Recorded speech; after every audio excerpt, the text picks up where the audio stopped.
कुछ लोग दुनिया को वैसा ही देखना चाहते हैं जैसी वो है, और कुछ लोग दुनिया को वैसा बना देते हैं जैसी वो होनी चाहिए। लेकिन इस दुनिया में एक बहुत बड़ा धोखा है। वो लोग जो अंदर से मासूम हैं, बाहर से भोलापन कहलाते हैं, और यह भोलापन अगर समय रहते न छोड़ा जाए तो वही भोलापन एक दिन आपके आत्मसम्मान को निगल जाता है। चाणक्य नीति नंबर 1। जो मनुष्य हर किसी पर भरोसा करता है वो या तो मूर्ख होता है या बहुत जल्द धोखा खाता है। तुमने भी कभी ना कभी यह जरूर महसूस किया होगा कि तुमने किसी की मदद की बिना किसी उम्मीद के, लेकिन जब तुम्हें जरूरत पड़ी तो वही लोग गायब हो गए। ये कोई इत्तेफाक नहीं होता, ये इस दुनिया का नियम है। जब तक तुम काम के हो लोग तुम्हारे साथ हैं, और जैसे ही तुम्हारा भोलापन उनके मतलब का नहीं रहा वो तुम्हें छोड़ देते हैं। एक बच्चा जो सीख गया। एक बार एक लड़का अपने गांव में बहुत नेक दिल था। वो हर किसी की मदद करता, बूढ़ों की, बच्चों की, यहां तक कि उन लोगों की भी जो कभी उस पर हंसते थे। एक दिन गांव में एक बड़ा विवाद हुआ। दो परिवार आपस में लड़ पड़े। वो लड़का बीच में कूदा और सबको शांत किया, लेकिन अंत में उसी पर आरोप लगा कि तुमने ही लड़ाई भड़काई थी। वह रोया, टूटा और अपने कमरे में बंद हो गया। तभी उसके दादाजी ने आकर कहा, बेटा, लोगों की मदद करो, पर इतना मत गिरो कि लोग तुम्हें अपनी चप्पल समझने लगें।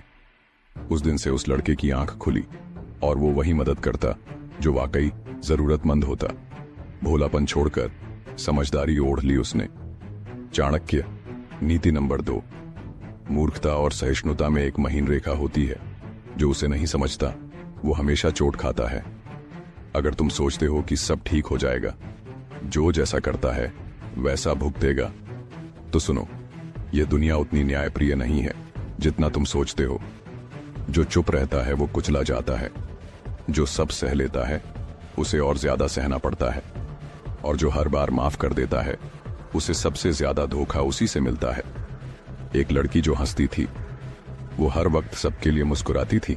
दोस्त, रिश्तेदार, ऑफिस के लोग सब उसे पसंद करते थे। लेकिन एक दिन उसकी शादी टूट गई। कारण? तुम बहुत सरल हो, बहुत सीधी सादी हो, हम तुम्हारे जैसे सोच नहीं पाते। उसने कुछ नहीं कहा, लेकिन उस दिन से उसने खुद को बदलना शुरू किया। अब वो वही बोलती है जो जरूरी है, वो वही रिश्ते निभाती है जो सम्मान देते हैं, और उसके चेहरे की मुस्कान में अब आत्मविश्वास की चमक है।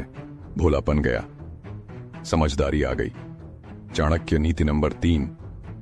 दया करना पुण्य है, लेकिन मूर्ख पर दया करना पाप है। किसी को माफ कर देना अच्छी बात है, लेकिन हर बार माफ करते जाना अपने आत्मसम्मान को मारने जैसा होता है। लोग तब तक तुम्हारा इस्तेमाल करते हैं जब तक तुम उन्हें मना करना नहीं सीखते। इसलिए ना कहना सीखो। ये सिर्फ शब्द नहीं, ये तुम्हारी मानसिक आजादी का पहला कदम है।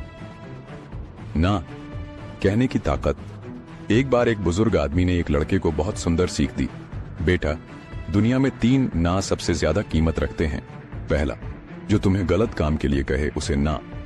दूसरा, जो तुम्हारा समय बर्बाद कर रहा हो उसे ना। और तीसरा, जो तुम्हारी अच्छाई का मजाक बना रहा हो उसे ना। इन 3 ना से ही तू अपना आत्मसम्मान बचा सकता है।